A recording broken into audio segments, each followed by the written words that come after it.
Hi, I'm Tiffany, and this is the Building the Balanced Life podcast. And today we are going to talk about tax time. It is the first podcast of the month of April, and so we are going to be talking about a few tips to make next year's tax time a little bit easier on you. Maybe not less expensive, but at least easier to handle. Because over the years, I've been self-employed off and on for like 27 years. And so every year I've had to maintain a lot of tax records. And I'm going to share with you some quick, easy things that I did that have really helped me to prepare each year for tax time and was a huge time saver a year ago when I had to pull the 8829s from the last 23 years to, it was because we sold our house where we had lived for 23 years. And we had taken home office deductions and we had to go through the nightmare of all that stuff. So I need to get a drink of water. Not very professional, but necessary. And so I'm going to share with you a few things to make it easier for you to maintain tax records, because now it's gone from being 40 hours every, January, February to taking me like just a couple of hours to pull all my stuff around to give the accountant. So the first thing I do is I use software. I used to use Mint. Prior to that, I was actually using an Excel sheet and would tally everything up myself. I loved the way that Mint would bring everything in, but a couple years ago, they did away with their accounting software. So I use Monarch Money. There's going to be a link down in the description. I absolutely love them. I think it gives some kind of a discount code to you if you use it, maybe half off your first year or something like that. I am not recommending it because of some kind of affiliate program. I'm recommending it because I absolutely love it. I've told my kids about it. At least one of my adult kids is using it, I know for sure. But it helps me to track everything. Everything comes in together. And what I did in my system is I have you can have like paychecks and business income and investment income. Well, I have my business listed, and I have my estimated expenses, and then of course I don't necessarily know what I'm going to earn with my income, so I leave those alone. So basically I show a net loss every single month in my budget, and as I earn money and go into the black, it fills that up. That helps me to monitor my expenses, because in business we can monitor and control our expenses much more than we can control our income sometimes. I don't want to get into a debate about it, but you understand what I'm saying. And so by having that metric and tracking, I can see if things are going up and down, if something's getting more expensive, if a vendor has changed prices with me, if we're having an increase in cost. I can monitor those things because it's right there in my software.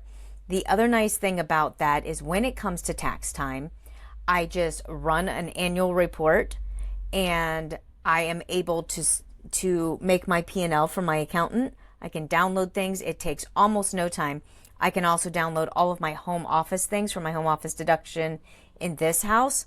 And I can keep track of charitable giving and those things. So it seriously was well over 40 hours I used to spend in January and early February pulling all the tax stuff together. It takes me just a couple of hours. It's amazing. It takes me longer to type the P&L than it does anything else because I haven't figured out how to do that in a report. I'm sure there's a way. I'm just not that tech savvy. The second thing, this little tub right here, this is why I was able to pull together all those tax records I needed 2 years ago. And it only took me about an hour or two to photocopy all of them because I knew exactly where to find them. I get a Sterilite container. It is a 16.75 by 11 7/8 by 7. It's the 16 quart model. You see right here? And I put everything in there. You can see it's only April, so there's not much in there. But I put every bill that comes in for my house, my business, all those things. I put them in there. They're organized. And then I know where to find every single thing for that year. The only thing that is separated out of that is I don't have anything to do with our pets. So if there's any of our medical expenses, any of our business stuff, they're in their own sections within this container. I know where the whole year is. I write the year, and then I store it when it's done. This is a great way to be able to double check things because maybe a receipt didn't import. When I have receipts that come in, I keep them over here. And once I've inputted them into, the correct category in my budgeting software, Monarch Money, I put those in there, so I have a record of everything that I need, both on my computer and in here, but I can confirm it if there's a question about anything. If I ever have to prove for an audit or anything like that, I've got it all there, and I've got all the years individually separated and put together. It's an amazing time saver, and I paid $4.49 for this particular one, and I'm pretty sure I probably got it cheaper than that because I will buy them 4 and 5 at a time when I have a coupon, and I just keep them upstairs. So this is a really easy and practical way to keep track of your stuff. You've got Monarch Money or some kind of budgeting software that everything's going in. This is helping you keep your personal and professional, keeping track of it. Since I handle all the bookkeeping with my company and the accounts are still separate, it's just the information is coming in together. I'm able to look in one place, so it saves me time, it saves me money, it helps me monitor things, and I'm able to locate them all quickly. The third thing I do is talk to an accountant. Usually I talk to them in May once their tax season is done and I have my taxes back, and I can say, okay, what kind of things should I be changing? I realize that I'm already 5 months into the year by that point, but because I'm doing this each year now, I kind of have a sense of, is there anything that's changing? Is there anything I need to be aware of, things that I need to maybe work on? And should we, is the business structure still fine for tax? Are there things that I should be putting aside? That way I also have time to make changes during the course of the year. Because May, you still have 7 or 8 months, realistically speaking, depending on how far into May you meet, to do it. And of course, you can try to get an appointment sooner too. But that's just when I do it. My point is having some kind of touch base with an accountant to get ideas of ways to maximize your business side, because I am not a tax preparer. I'm not a tax financial planner. This is not tax advice. This is organizational advice. To organize myself, I find out from them if there are things I need to be maintaining records on, keeping track of, things that I may need to be aware of. Fourth, when it comes to my taxes, I use software and accountant, and I think pretty much everybody does now. The tax code is very complex. I don't know anybody who does a paper and pencil tax return anymore. If you do, yay, great. I don't, not even for the local. It's kind of overwhelming at this point, the things that have to go into it, especially when you're running a business. So those are just a few things that I do practically to try to maintain records, to make things go much smoother and faster. It makes everything throughout the year much easier for me. I can check all of my finances once a week with the business, once a week with personal, of course, too, because they're all at the same spot. I can get a quick overview, and in about 15 to 30 minutes, everything's there and done. And because my accounts go into Monarch Money, and everything is monitored there, periodically I have to reset things and things like that. But I'm able to get a big picture, in retirement investing, goal, moving towards my goal of being completely debt free, and, saving up for special things, any big expenses that are coming up down the pike. That's a big budget killer in business and in personal life. So I'm able to see those things, and that kind of time saving prevents problems down the line. The next thing with business, it's kind of tangential to this, but it's related to taxes, so I want to bring it up because I've been hearing a lot on YouTube about, oh, this is tax deductible. Oh, you can get this, it's tax deductible. I also hear people in general. I remember over, oh goodness, it was probably almost 22 years ago, 23 years ago now. Somebody was talking about, oh, well, that's great because it's a tax deduction. You have to understand this about tax deductions. Tax deduction just means you don't pay tax on that part of the money.